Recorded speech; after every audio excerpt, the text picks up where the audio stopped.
ఏమండి, వాక్యానికి దేవునికి భయపడి కాదు నీతిగా బ్రతికే వాళ్ళు తక్కువైపోతున్నారు.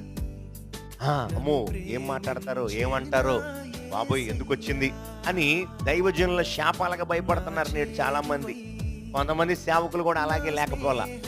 ఏమండి లేరా భయపడేవాళ్ళే, మీరు తేకపోతే అంతే సంగతులు, మీరు రాకపోతే అంతే సంగతులు, మీరు ఎలాగ ఆశీర్వదించబడతారో నేను చూస్తా, మీరు ఎలా బాగుపడతారో నేను చూస్తా అని హెచ్చరించే బోధకులు కూడా లేకపోవాలి.